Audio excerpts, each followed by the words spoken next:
मैं 8 महीने की प्रेग्नेंट थी और अपनी डिलीवरी के लिए अपने मायके गई थी।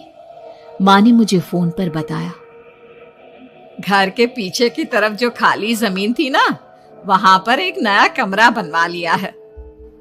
इतने सालों के बाद जैसे ही अपने घर में कदम रखा, कुछ अलग सा लगा। माँ, ये घर के पीछे की तरफ नया कमरा बनवाने की क्या जरूरत थी? अरे बेटा, घर के पीछे दूर दूर तक खाली जमीन है। तेरे पापा को कई दिनों से लग रहा था कि यहाँ पर एक कमरा बनवा लेंगे तो ताजा हवा मिल जाया करेगी। अब तो ये सब छोड़ और चल जल्दी से दूध पी ले। माँ, मैं थोड़ी देर में पी लूंगी, आप सो जाओ। मैंने दूध का गिलास उठाकर उस खिड़की में रख दिया। पता नहीं कब आंख लगी, अचानक से खिड़की के पल्लों के खड़कने की तेज आवाज आई। दूध का गिलास धड़ाम से जमीन पर आ गिरा। जमीन पर गिरते ही दूध का रंग लाल हो चुका था। मैंने खिड़की से झांक कर बाहर देखा। चारों तरफ धुप अंधेरा था। उस अंधेरे की तरफ से कुछ आवाजें आ रही थी, जैसे छोटे बच्चे आपस में खिलखिलाकर मस्ती कर रहे हो।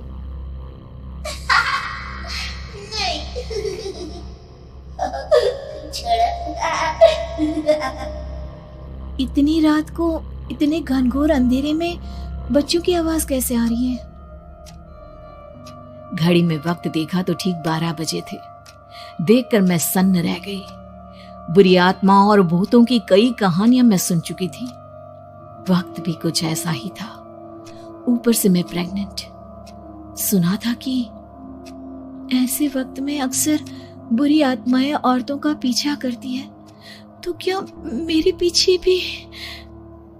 पसीने से तरबतर बड़ी मुश्किल से, जैसे कांपते हाथों से मैंने उस खिड़की को बंद किया। जल्दी से जल्दी उस कमरे से बाहर निकलकर माँ के पास जाने के बारे में सोचा, लेकिन जैसे ही दरवाजे की तरफ पलटी, लगा कोई साया हवा की स्पीड से दरवाजे के सामने से गुजर गया। मेरे गले में अटक कर रह गई। मैं जोर से चीख कर माँ को बुलाना चाहती थी, लेकिन वो आवाज खुद मेरे कानों तक नहीं पहुंच पा रही थी। तो माँ तक कैसे पहुंचती?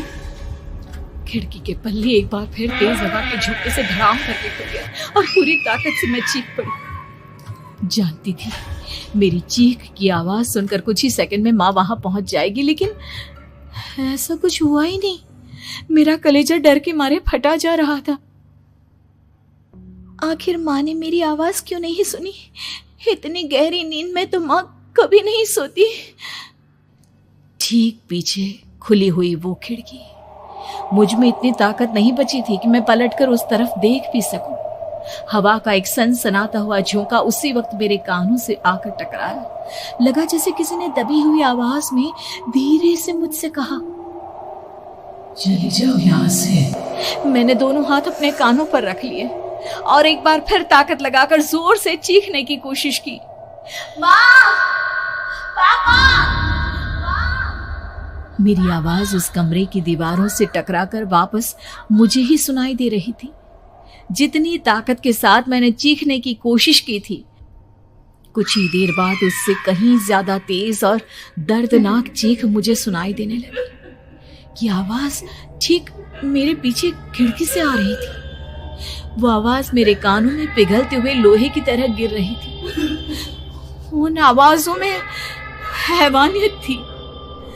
वो आवाजें किसी इंसान की नहीं है, इतना मैं समझ चुकी थी। कांप रहे हाथों से मैंने अंधेरे में कुछ ढूंढने की कोशिश की। तभी अचानक मेरा हाथ बेड पर रखी टॉर्च पर पड़ा। किसी तरह ताकत लगाकर टॉर्च का बटन ऑन किया, लेकिन ये क्या? सामने दरवाजे पर 3 छोटी लड़कियां खड़ी हुई थी। उनके हाथ में स्टील के चमचमाते हुए चाकू थे। मैं घबराकर लड़खड़ाई और पीछे की तरफ हटी, लेकिन तब तक वो मेरे पास आ चुकी थी। उनकी गर्दन टेढ़ी थी और उनके हाथों के वो चाकू मेरे पेट को निशाना बनाने को तैयार। मैं जोर से चीखी, नहीं, छोड़ दो मेरे बच्चे को, मत मारो, मत मारो, छोड़ दो मेरे बच्चे को। सोनाली, क्या हुआ बेटा? तू इतनी डरी हुई क्यों है? उठ बेटा, क्या हुआ? हड़बड़ाकर मैंने अपनी आंखें खोली। देखा तो दिन निकल आया था। माँ मुझे जगा रही थी। मेरा चेहरा पूरा पसीने से लथपथ था। क्या हुआ बेटा, तुमने कोई बुरा सपना देखा क्या? मैं अभी तक अपने पूरे होश में नहीं थी। वो मेरे बच्चे को मार देगी माँ। वो लड़की मेरे बच्चे को। मैंने घबराकर अपने पेट को छुआ। सब कुछ ठीक था। और वो दूध जो रात को यहाँ पर गिर गया था, उसका रंग लाल हो गया था। माँ ने हंसते हुए दूध का गिलास मुझे दिखाया। तुमने दूध पिया ही नहीं, पूरा का पूरा ऐसे ही रखा हुआ है। तुमसे कहा था ना सोनाली, सेहत के लिए लापरवाही ठीक नहीं बेटा। लेकिन मैंने तो सब कुछ अपनी खुली आंखों से देखा था। ये सपना कैसे हो सकता है?